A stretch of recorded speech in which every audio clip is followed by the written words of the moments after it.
Start. Ah. Hi there, my name's Rosa Dunn, and welcome to the Rose Record, which is going to be the first of what I hope will be a couple of different live streams that I'm going to be doing. It's just a way of getting a bit more content. Oh. You forgot to turn off the audio, didn't you? I did. This is how much of a novice I am. So this is going to be first of a couple of different live streams, which I'm hoping to do. So with me tonight, I've got Tranime Girl and Not So Obvious. So if you guys want to just start by introducing yourselves a little bit and just let everyone know who you are. Sure. Good evening. I'm Mark, also known as Not So Obvious. I run a YouTube channel, mainly doing political content, a little bit of apolitical content. I run a weekly podcast, and I'm a liberalist, yeah. Okay, and Tranime Girl? I'm Tranime Girl. I have a YouTube channel where I speak out against some of the insanity in the trans movement.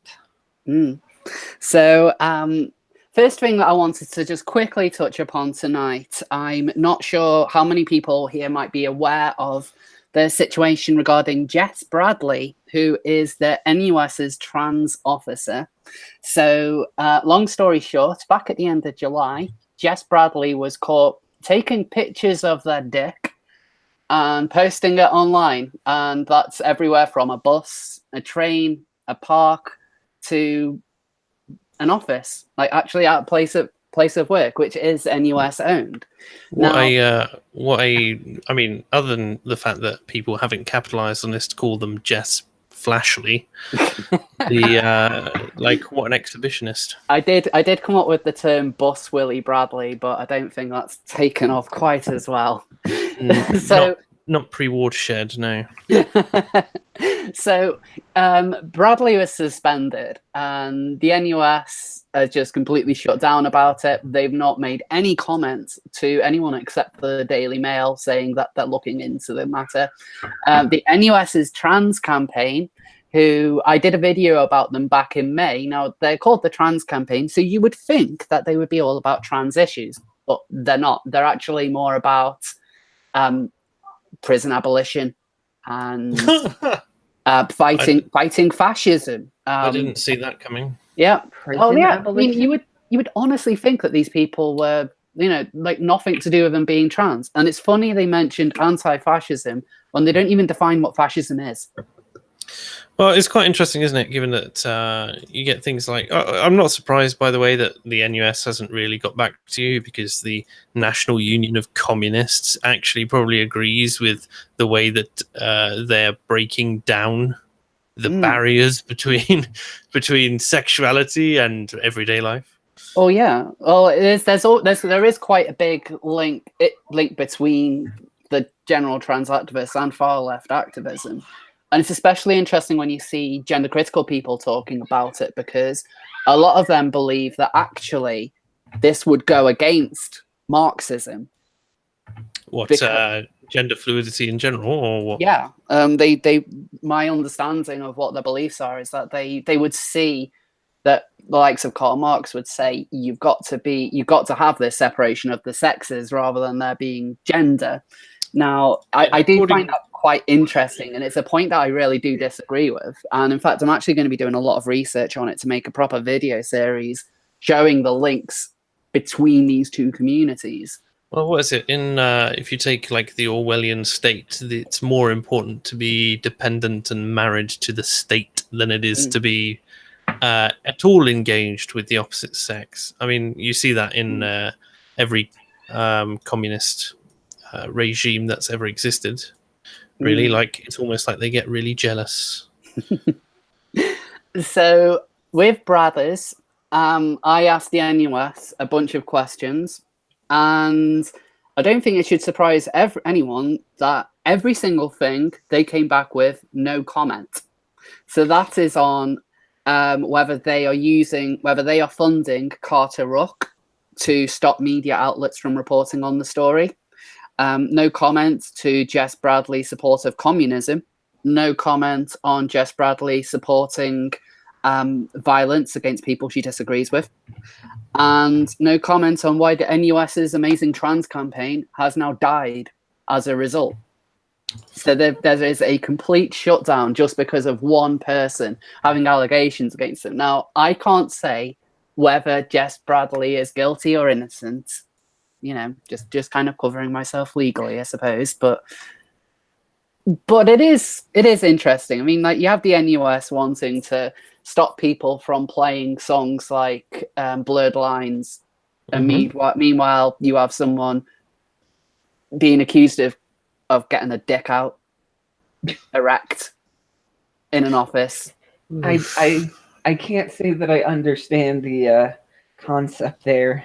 Dysphoric about it, but look at it. I don't get it. But guys, it was a social experiment. I'm surprised they don't try and spin it that way. I know. Like, well, the whole blog was a bit weird. Like, I was starting a conversation on flashing. It's just the response to this is going to be so interesting. I'm betting the terms like kink shaming are going to be used. Kink shaming. Shaming. I mean, they certainly didn't have a problem with doing it when, who was it? Louis C.K. did it, and he got permission first. I actually caught a lot of flack for, I don't remember what it was I said about Bradley. I actually caught a lot of flack over it because I had said that I see a lack of dysphoria if you're showing it off, and people jump down my throat so hard.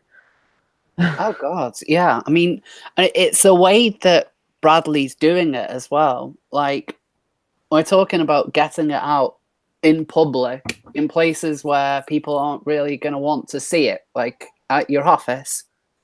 Like, and that's the one which that, and also the fact that, like, Bradley is not a feminine person in the slightest. Like, one of the pictures just has an incredibly hairy belly.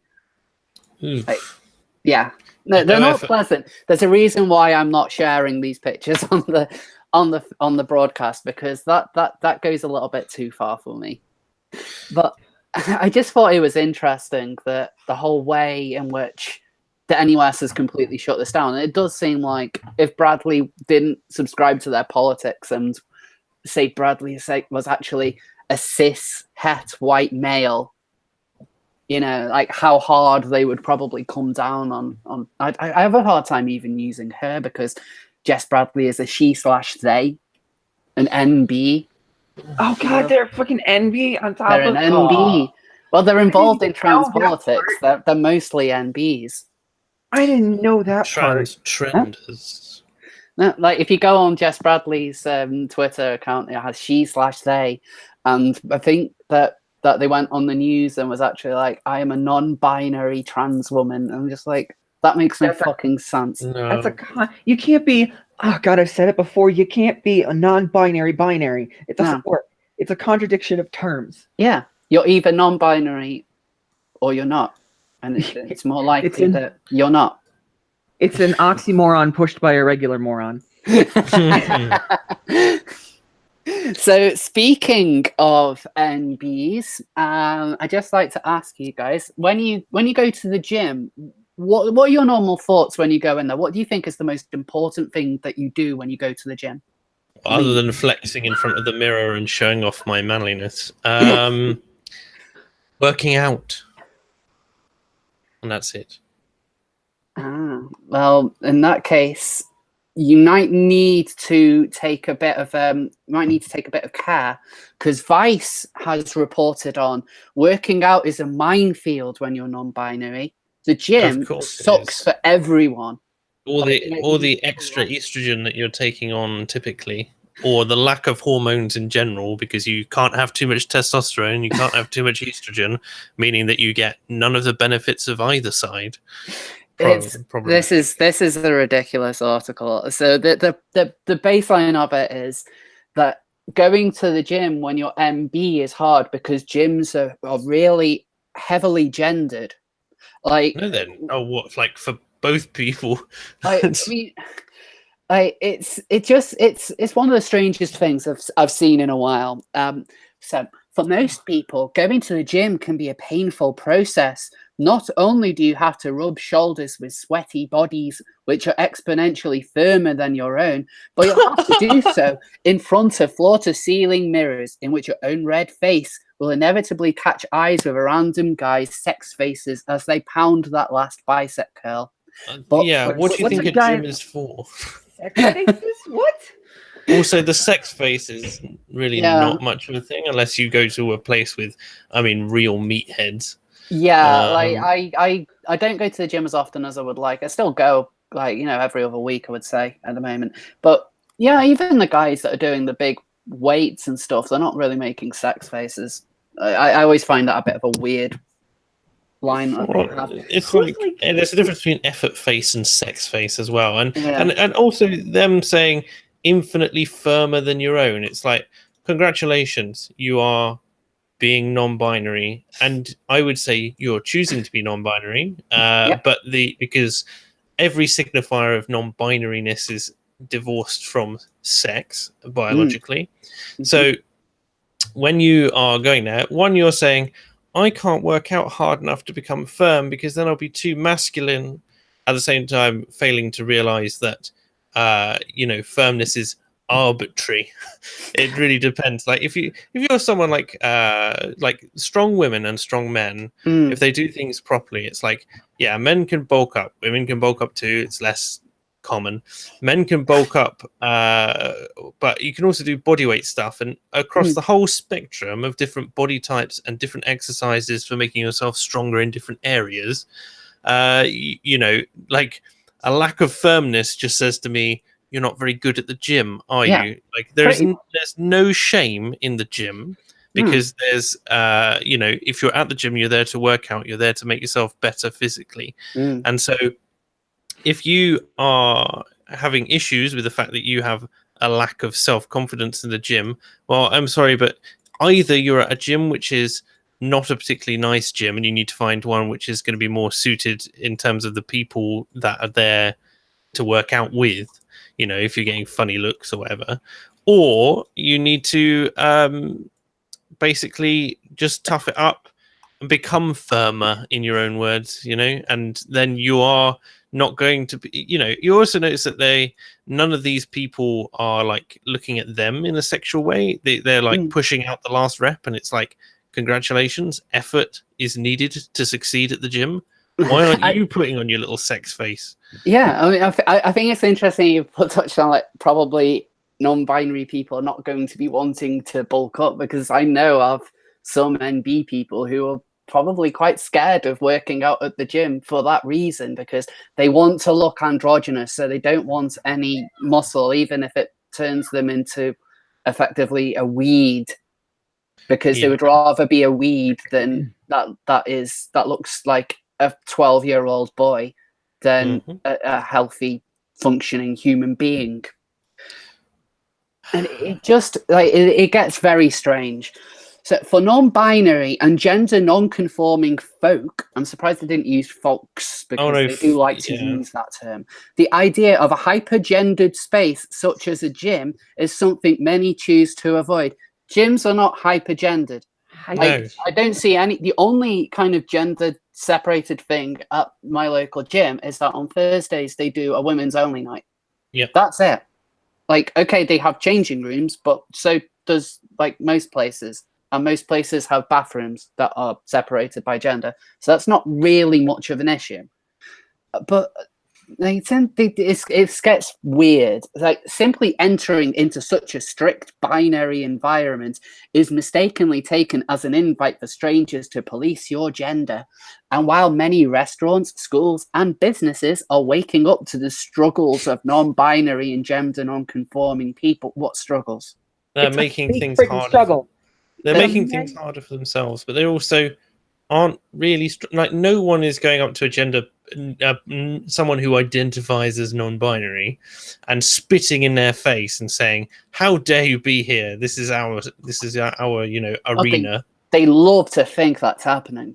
Like, I remember manufactured struggle. They just make this shit up, and then when nobody wants to play along, they throw a fit. It's bullshit.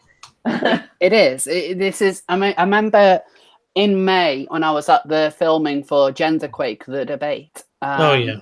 Yeah, one of the people who was on the panel was this NB. You could tell that it was like, you know, one of these people is like very kind of just low, not really doing much with their transition, so to speak. And she was saying about how she can't go to a public bathroom because if she goes into, whether she goes into the men's or the women's, people will try and assault her. And I just thought, that's never happened.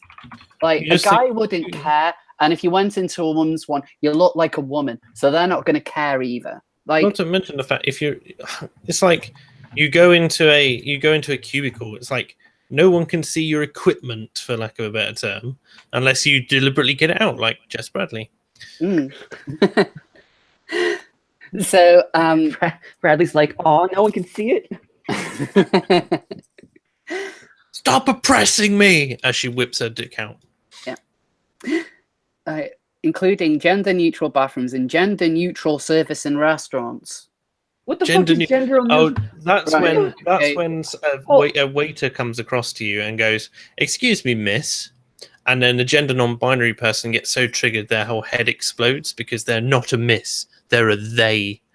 Yeah, and these are always the people who don't put any kind of effort into the way they look either. They'll just look like men or women, but except they have the magical pronoun, and that changes everything. That means that they can access everything they want because all they do is you just say, "Well, I am a they/them."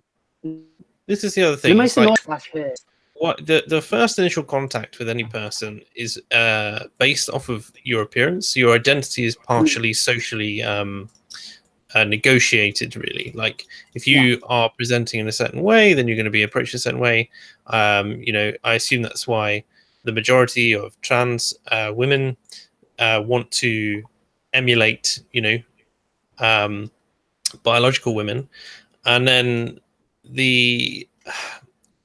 like, you know, that's the social contract. It's like you present as a woman, you're going to be addressed as a woman. And then most non-binary people I've seen either present as looking like a schoolboy or a schoolgirl, for lack of a better term. But it's usually one way or the other. It's just like, I'm sorry, you're making yourself grey, you're non-binary, so that you're saying there are no signifiers about you. I'm sorry, but if you're sitting there and you go, oh, this is a person and they happen to have breasts, I'm going to call them her because 99.5% of people are him or her. And that's just the way it is. It is. I find it interesting you said like they try and look like schoolboys or schoolgirls, because that is my most common experience with NBs in the wild. Like there's one NB that I used to go to university with. For the sake of anonymity, let's just call her Queef. So Queef looks like, from the Beano, if you've ever seen like Walter the Softie, imagine a ginger Walter the Softie. Like as much of a weed as that. Like, and everything is just so hard for Queef. Like, for example, doing a PhD in, was it like Jane Austen or something, about like bisexuality in Jane Austen. Then had to get an extension because the dysphoria was too much to get on with doing a PhD. Like, when I was transitioning, I had to get a job. I had to graduate from university, which I did. I moved down to London. I made friends. I did loads of stuff during my transition, and it was difficult, but I did it. Meanwhile, Queef, who hasn't worked a day in her life and just seems to mooch off her parents all the damn time, just has life being so damn, like, you know, just everything is so damn hard. As I say, I think I've talked about this a number of times, just as an aside from the trans side of things, as much as it is the kind of person. And in our society, we are most people, or it's possible to be so divorced from suffering that you have no comprehension of what it is. And also with the humanity's tendency towards over exaggerating things. It's like if your realm of experience is only from happy to pleasant, right, then to you pleasant is something much more negative than it is to someone whose range of emotion goes from my parents have just died to happy. So I think people who have undergone no real development, it's what we used to call character building, and people who don't know how to deal with things. It's like they can't even at the They can't even. they can't even at the smallest little thing, and you wonder why. And it's like I used to work with someone who the first time that she was put into a position of authority, she cried in front of us all at the end of the day because she, one, projected that we were all trying to sabotage her, and secondly, she wasn't dealing most of the stuff that had happened throughout the day that had gone wrong, quote unquote, was entirely arbitrary. It was nothing in our control. It was just she didn't adjust well to the different challenges that were being thrown her way. It didn't run smoothly, and but her response to this was, one, to lash out at everyone around her, and secondly to decide that that it was all horrible and it was all going wrong, and everyone else was going, it really wasn't that bad, and secondly, we're not actually trying to throw you under a bus here.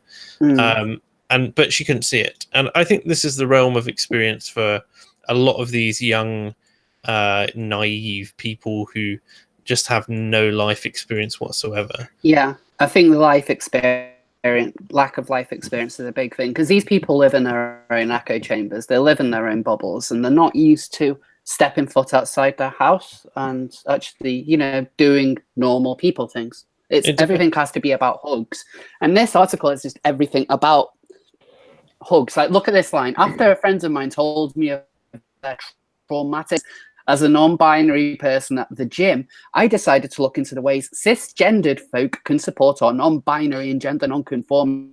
Oh, of course, because God of forbid, fucking trauma? God forbid that they should pick themselves up. They always have to be picked up by someone else as well. And it's always trauma. It's always a traumatic experience.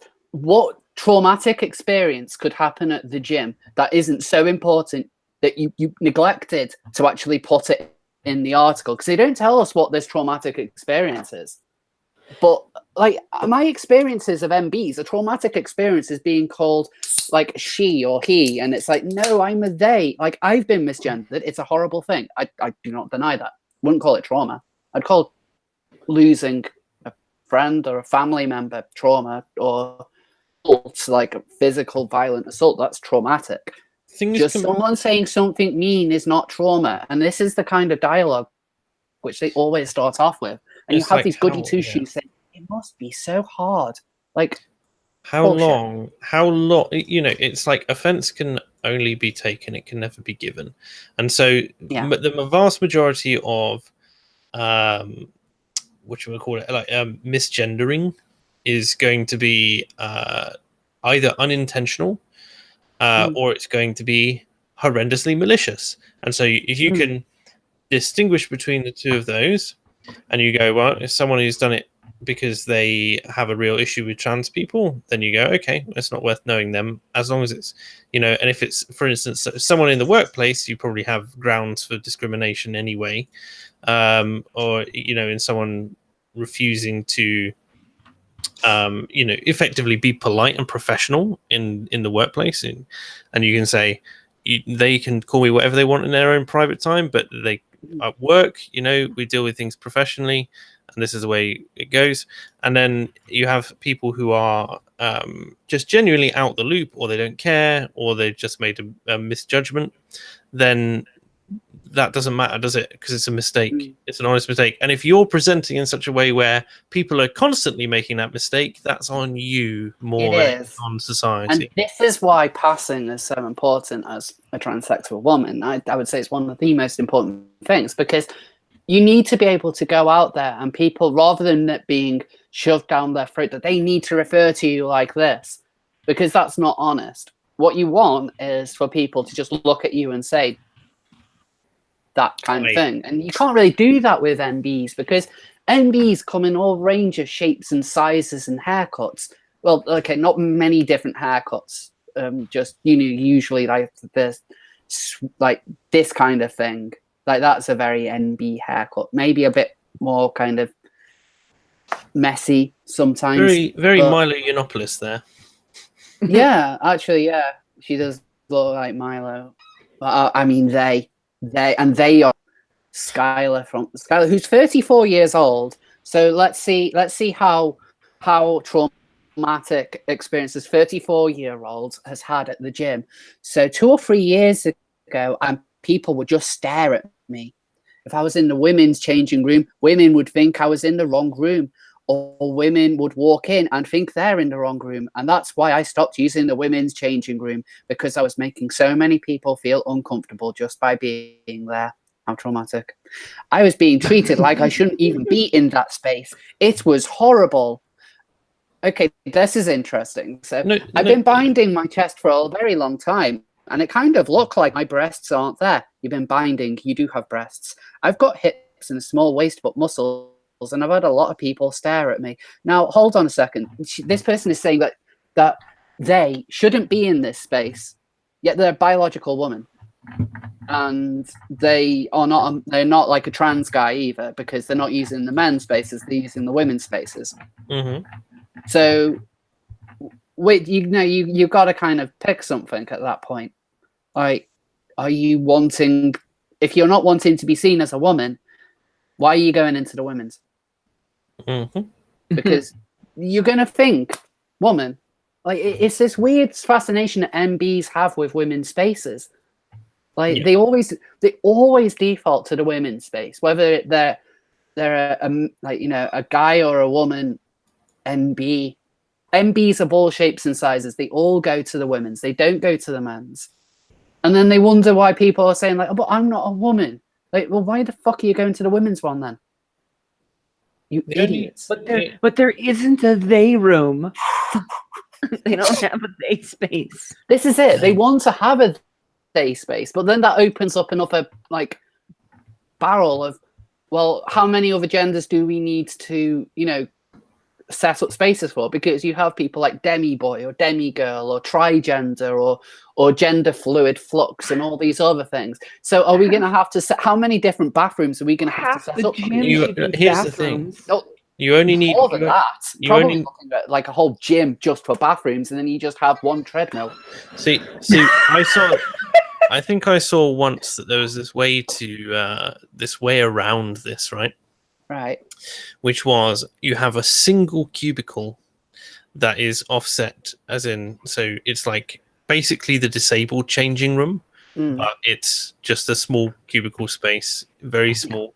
And you just say, you have to wait to use this, and then they moan that either there's not enough room, or that they're being excluded, and you just go, well, what did you want?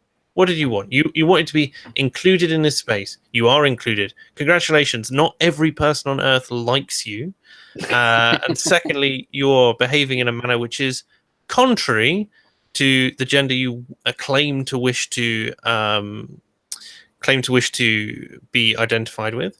You want to be special. You want to be noticed. You want to be different, because that's clearly the only reason why you do this. In this particular way. Everything about your appearance screams, look at me. So, and that's the identity you're presenting. That's not necessarily the identity you want, but it's the one you're presenting to people. And so if you want to present something different, well, you have to deal with other things. So it's like, it's not, most people don't do the things that you are doing, and therefore you're going to be seen as different. You're not going to necessarily be seen as wrong, but you will be seen as other, and that's not a problem, provided you can get over the fact that you're not, like, this is one of those things, like, so again, this same person, very ardent feminist conservative, which was an interesting combination. But so, for instance, I had to do a presentation, and one of the things we did together was I'd compiled all the evidence, etc., that we needed. I said, how about you take these topics and I'll take these? And she assumed that I was giving her certain topics purely because she was a woman, and I gave them to her because she had a corporate background and was going to be more in tune with secondary factors and that sort of thing than I was. And so I said, why don't you take these? And she instantly went on the offensive. And this idea that you're putting the thoughts of people hating you into people's heads. Those people have not expressed to you. Like, a look is not an expression of thought. It's not. And people can be looking at you for any kind of reason. Like when I was in Beijing back in June, loads of people would stare at me. Now, they weren't staring at me thinking like, oh my God, is that a tranny or anything like that? They were staring at me because I was white. And that's quite a big thing in China, especially with the older generations. So they don't see white people every day. And they lived through the Cultural Revolution where like the Communist Party taught them to be suspicious of people who look different. So when people were staring at me, they weren't thinking like, is that a man or a woman or anything like that? They thought, is she a spy? And and so people can look and stare, and it can be for any reason, and you don't know unless they actually come up to you and say so, and they actually say what it is. So it's not worth projecting your insecurities onto people. It's not. And that's one of the worst things you can do, because that just makes you into a paranoid mess. If you're going to assume that everyone's thinking and saying the worst possible things that they could, like, you must have no confidence in yourself if you're going to go around thinking that. Now, maybe they are thinking negative things. Maybe they're thinking positive things. Maybe they want to just check out your ass or something. I don't know. But there's like, just having that negative outlook on your life is one of the things that drives me crazy about these kinds of NBs, because they, by and large, have this negative outlook on society in general, and they almost fetishize their own idea that they are oppressed. Of course they do. It seems almost like a fetish to them.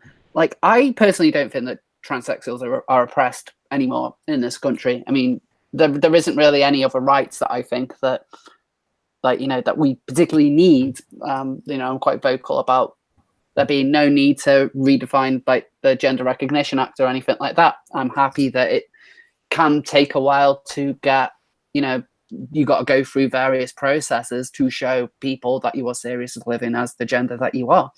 And I'm happy with that, because it shouldn't be a kind of thing that you just flip on with a switch. It's just what these people want, because they want to be able to choose what gender they are, like it's a dress. Mm-hmm. And like, and just like this, just kind of touching on this topic, there's just something which I saw a few months ago, which is just victim mentality 101. And this is one of the biggest like gender radicals in the UK, who is Travis Alabanza. It says, when your body doesn't meet society's expectations, dressing for the heat can be dangerous. What, people are walking up and going, like, just smashing look, them in the face. Look at Travis. Look at him. What is he trying to be? A clown. No, I mean, like, what is he claiming he's trying to be? He is an NB. He is non-binary. They are clearly a non-binary. People clearly look at Travis Alabanza and think, oh, is that a man or a woman? I don't know. There's such a gender confusion. No, you look like a bloke with clown makeup on. Yeah. Honestly, the question is, why do you wear this? And it's like, if it's because he enjoys wearing it, you go, okay, then enjoy wearing it. I don't care what people think, because the reason you're wearing it is because you enjoy wearing it. But that's not what's going on here, is it? It's you want people to ask you about it. You want people to. Travis has made a career over this. Like, believe it was last year when Travis went into the women's section of Topshop and started getting changed. Now, Travis does not look like a woman, does not claim to be a woman, anything along those lines. So people started asking questions and being like, dude, why are you in the women's space? You're not a woman. And then Travis kind of complained about it, and Topshop then apologized to him. Of course they did. Because their women's section can no longer, has to now be open to someone who doesn't even claim to be a woman, doesn't have gender dysphoria, doesn't have anything, but is now one of the biggest trans activists in the UK. Like, this is someone who gets a lot of exposure in the media over here. And it's absolutely frustrating when I see the amount of people like this who are given space, and where are the people who are just not insane? That's what was this guy's name? Travis? Travis Alabanza. It sounds like a fucking drag queen. When I see this, I don't see envy. What I'm thinking is, if I get too close to this person, I'm going to be cleaning glitter off for weeks. Yeah, exactly. This is the kind of insanity that this guy is. Like, his whole thing is just about, as a queer, gender non-conforming trans person, the heat brings challenges as often clothing, or the lack of it, increases the danger and proximity to abuse on the street. What's wrong with just a t-shirt and shorts, or a vest top and shorts? Like that's cool. That's cool. That's cool clothing. It's like, what is defining this person as gender non-binary? Is it in their presentation of themselves? And Yep. there you go. If it's the presentation of yourselves, why does it have to be in this way? Again, Yeah. if you're comfortable wearing it, you're comfortable wearing it. You Yes. also have to recognize it's not what most people want to wear, which is Yeah. probably why you're wearing it.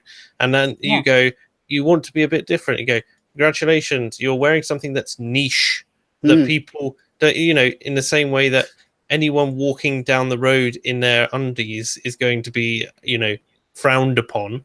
What does this collar say? It says tomb.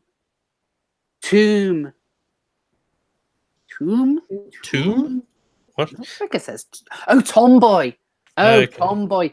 Oh, his collar says tomboy, because when you look at that is what you think. You think tomboy.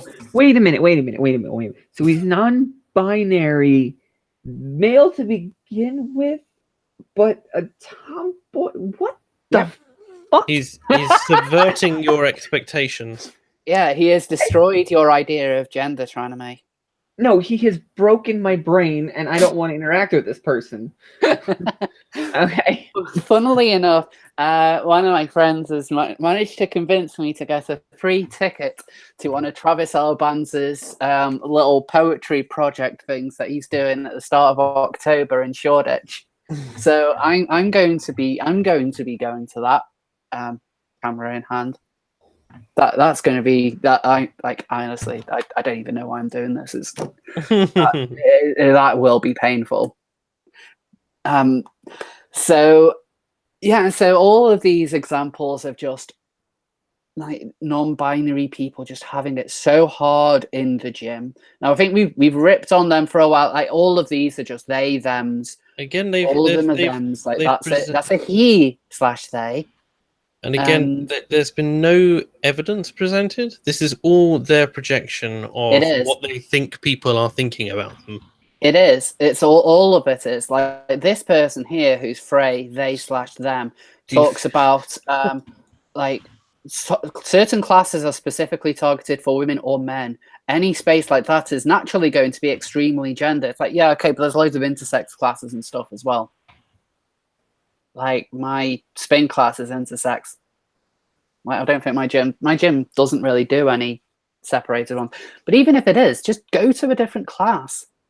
And it's just everything is just about this is the joy of capitalism. There are more than one gym. I have a question about the gym. I've never quite understood why people go to a gym. I'm like, can't you just like pick up your old computer monitor a bunch of times? Like, a part of it. I have a computer monitor. Way to discriminate, God. No, the way the gym works, partially it's a mindset thing. Secondly, it's a social interaction, and thirdly, unless you're one of these really hardcore people who just puts headphones on and goes at it, and thirdly, it's just it's usually an escape from home. Like, I mean, people who can't afford a multi-gym just straight away and can't be bothered to save for 4 months in order to get it, or just don't have the space will do that. I mean, this is why, again, it depends what you want to do, because set weights and standards of are easy to do. Like, in a gym, you know exactly what you're lifting, and it's all balanced properly and so on. So I just want to go over some of the things in the comments. So again, I'm very new to this, so I'm still not used to the things that a streamer is supposed to do. So Yin Wolf asks, I wouldn't say oppressed by law, but what about society and the communities they live in? Isn't there still some issues there? Yeah, I would say that there is a good point there. A lot of people, I assume that this is talking about transsexuals and not transgenders. I would say that our attitudes are the best that they could be. No, but they're certainly much better than they have been. It's also a question of time. So yes. the time it takes something to be culturally instantiated is approximately 30 to 40 years. The people to look at are, what are people's attitudes towards trans folk who are, probably in the age range of between, obviously children and 30-ish years old at the moment, but give it another 15 years. Because most people just don't care. Yeah, and like times have changed so much since when I first came out. Like when I came out to my friends back home, I'm actually friends with very few of them now. Like I had loads of friends. I was one of the really popular people in my hometown. Now the amount of people there that I talk to, I can count on one hand. But I put that down to the time when I came out. This was around 2008. If I was to come out now, the social attitudes have changed a lot in the last 10 years, and I still would have lost some of those friends. I know it, but there's some of them I definitely wouldn't have. And like we are making these advances, and I don't always think doing things like shouting from the rooftops, accept trans people and all this kind of stuff. Because shouting at things at people has always made them been the catalyst for social change. It's like telling Nazis not to be Nazis. It works every time. Or if only the Germans had shouted louder at their masters, So before we one thing which I want to make sure we do chop on, because this is kind of like the finale. This is the big part of it, the main event.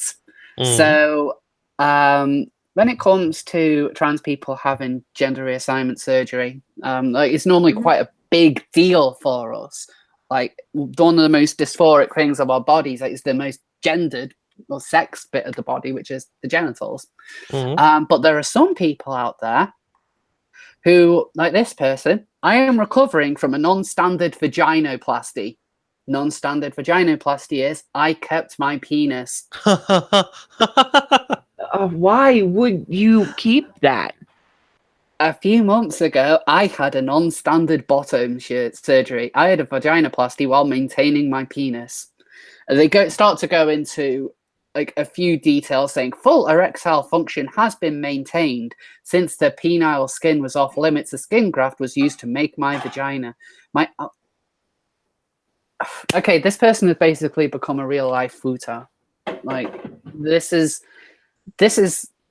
Like I would say that there's this is something which I really want to highlight, mainly because for a transsexual person, transitioning is, especially having the surgery, is one of the most important things that you can have. Like the day I had my surgery is one of the biggest days of my life. And it was something which I had taken very seriously. I thought a lot about it before I went through with it. This comes across to me as degeneracy. I have to agree. Yeah. This to me just comes because this isn't normal. A person doesn't have a fully working penis and just a hole that they can effectively just be fucked in. That's what they're asking for here. This isn't natural. I don't understand how they got greenlit for that. Like who okayed that? Who didn't look at this and go, hey, this person needs some mental health counseling? This isn't they're asking to be something outside of our species. Yeah. So that is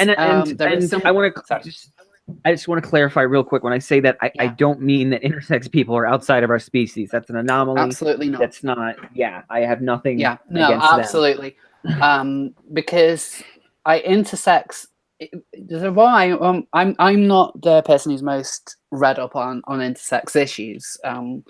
I know that there is sometimes when they do can overlap with trans issues, but this seems to be more just about trans activists trying to force the intersex people into the trans umbrella when they're just not they're not really different at all. But this is essentially making a hermaphrodite, like a almost cartoon, almost, you know, it's one of the strangest things I've seen. But this is a legitimate surgery, and this is one of the places which does offer it. So this is Mosaic Care in San Francisco.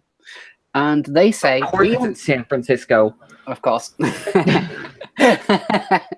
So they say, we understand that some patients will not be looking specifically for trans feminine or trans masculine surgeries. Just call it gender assignment surgery. I can't stand the words trans feminine and trans masculine. Those words anger me. Yeah. No, I think that they really kind of play down a lot of what we go through, and they kind of make it into this other kind of weird thing, like they try and put it on some sort of spectrum almost. It's not about being feminine or masculine, it's about the way in which you see yourself.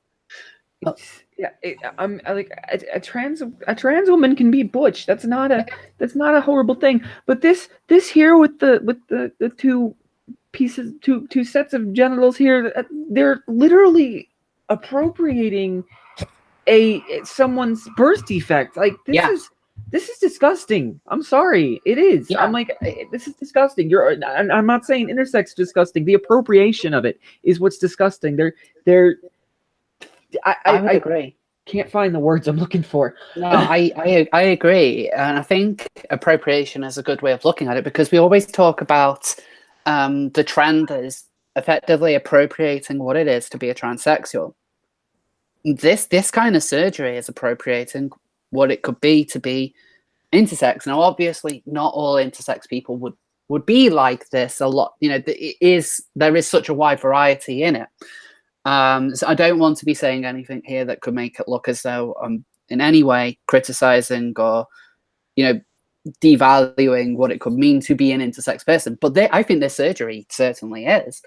Now, for these patients, we offer individualized surgical options. Examples include penile preservation vaginoplasty and vaginal preservation phalloplasty. So, effectively, how would you even do the vaginal preservation? How is that even physically possible?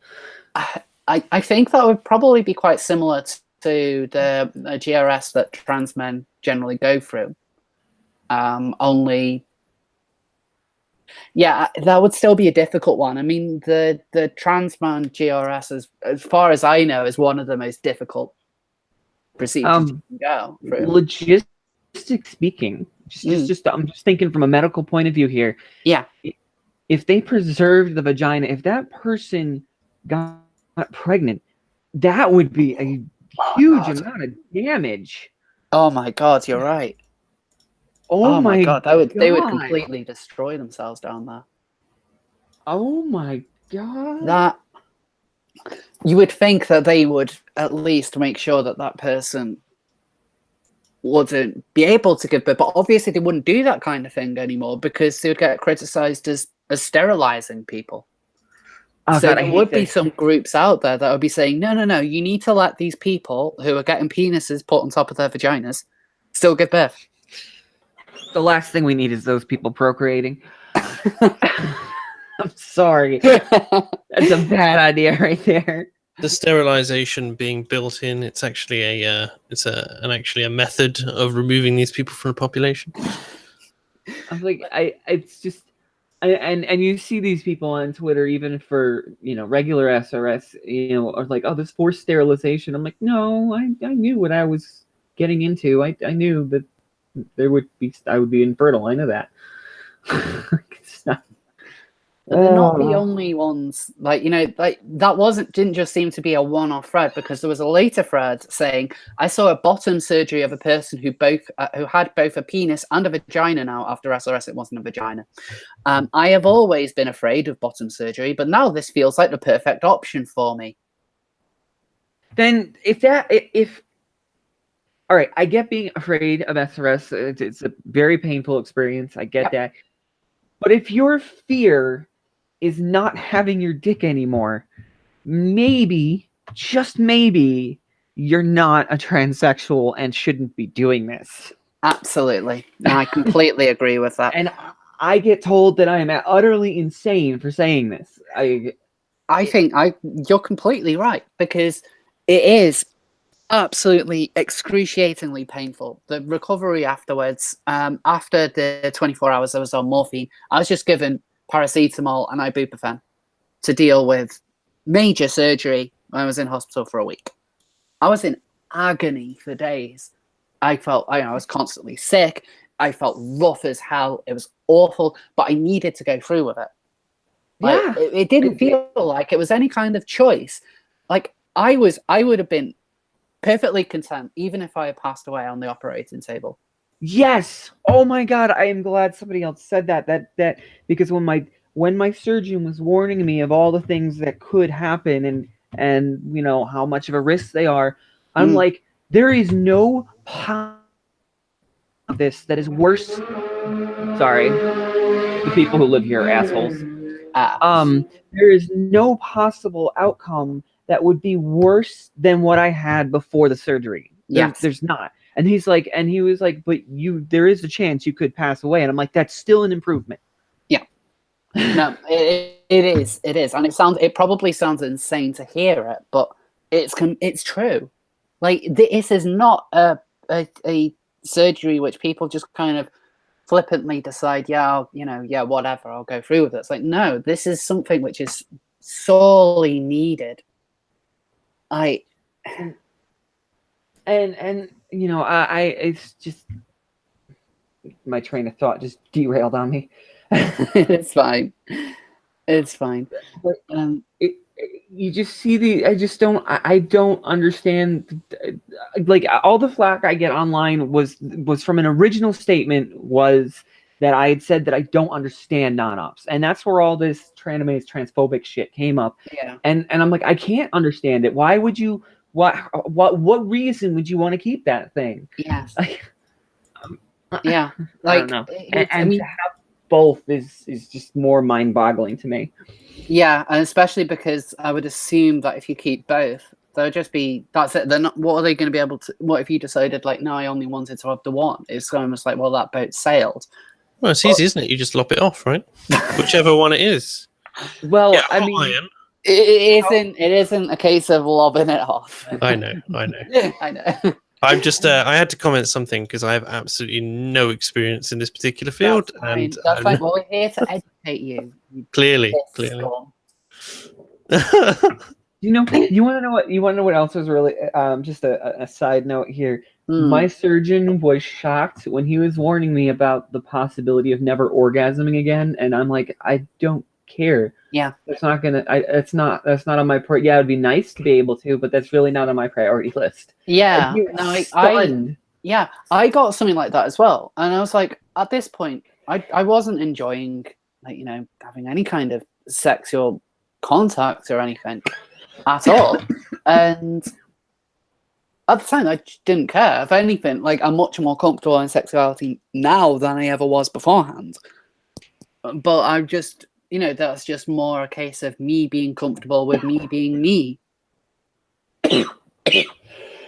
Oh, sorry. You all right? Ever since I left the other side of the country, my asthma's been kicking my ass. Ouch. So the surgery did seem to get quite a lot of people on here wanting to support it. There was people here saying, like, well, when I heard it was an option, I was so fucking happy. Fuck everyone. Just think about this scenario. Random cis. Do you have a penis or a vagina? Me. Yes. Walks away. So you want the surgery just to own the cis people, like literally just that. So that's the one of the most painful, risky surgeries you can possibly undertake for the sake of a gotcha. And, like, Tranime, I don't know about, has anyone ever walked up to you and said, do you have a penis or a vagina? Because no one's ever said that sentence to me ever. It happened to me once, but it was in a place where I was expecting that. Oh, and the doctor's there was that time that I ended up at some transgender convention, which was a nightmare, by the way.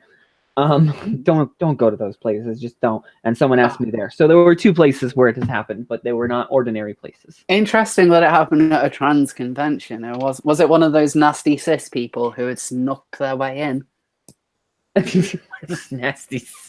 It was. They were curious. They wanted to know. They didn't word it that way, but they did want to know. And I'm like, I wasn't offended that they asked. Like, No. I mean, in that, it wasn't like it was that I was at work or something and they came up and asked, you know? Yeah. So can I get those reports? Also, do you have a cock or not? Like, honestly, I've not even been asked that question at the doctors. I have been asked several times if I was pregnant. And that's a weird one because I'm always like, oh, you've got the screen up in front of you. It has my medical history on it. Look, just scroll down a little bit. No, that particular doctor just wanted to call you fat. With the pregnancy thing, the weirdest experience I've had with that question, okay? And I don't know if this person was being an idiot or if they were trying to be super sensitive or whatever. I was in the surgery prep room, right? Like where they were, you know, putting the stuff on me and everything to go in for my SRS. And this nurse was demanding I take a pregnancy test. I'm like, did you read my chart? Do you know why I'm here? What? Yeah, I had to sign. She made me sign a waiver because I wouldn't take the pregnancy test. That is okay. That is the most ludicrous. I was like, you're presenting too well. That's what it is. And the thing is that the nurse offering me or demanding a pregnancy test made me so terrified I wasn't going to wake up from that surgery. I'm like, how incompetent are these people? And it was funny because when the surgeon actually came in and he was going over my chart before the surgery, he found that and just gave it this funny look, crumpled it up, and chucked it in the trash. That is absolutely special. And she insisted on it even after I told her specifically why I was there and why it was absurd that she was asking me to take a pregnancy test. So even when you told her that you're trans, she was still like, but you still have to take it. Yeah. Wow. She made me sign a waiver. I'm like, it is completely impossible that I am pregnant. There is absolutely, if somehow I am, you call the friggin' Pope because it's freaking immaculate, okay? Some shit is going down. Call the Pope. So this is all absolutely insane. So I think we've kind of reached a natural end here. Is there anything else that you guys might like to say at this time? Is there anything that you would like to plug? I never thought that I would be discussing gender reassignment surgery on a Sunday evening, but other than that, no, it was good to be on. Pleasure. Okay, and Tranime? Well, I mean, check out my YouTube channel if you're not already familiar with me. I seem to be one of the most hated on Twitter, if that means anything. Certainly one of the most controversial. So, Mark, can we expect there to be like a live stream from you tomorrow? I am planning on my weekly podcast tomorrow, 8 p.m. Is planned, but more updates on that. I haven't asked anyone yet. It's just me and the Britisher normally, but I'm sure I'll work something out. I've got a very busy day tomorrow, so I haven't given it too much thought. Fair enough. I'll turn up with a cup of Earl Grey just in tribute to the Britisher. He'll appreciate that. Thank you. Awesome. So I'll put everyone's details in the bottom of the page, so you go check out their channels and their Twitters. So let's just see one last look at the chat. So let's see if there's people. So the young are always being sucked into a trend Tide pod, snorting condoms and getting their own labels and such. Yeah. Grief. Yeah, great. So thank you everyone for tuning in. So this is going to be, hopefully I'll do one of these in the next couple of weeks. I'll try and get like a bit of a a bit of a thing rolling on, just so there's a bit more content before my next video. Although I am trying to get a new video out, hopefully by next Friday. But whenever I promise to get a video out, it's always delayed. So anyway, thanks everyone. I'll see you all next time. Bye. Take care.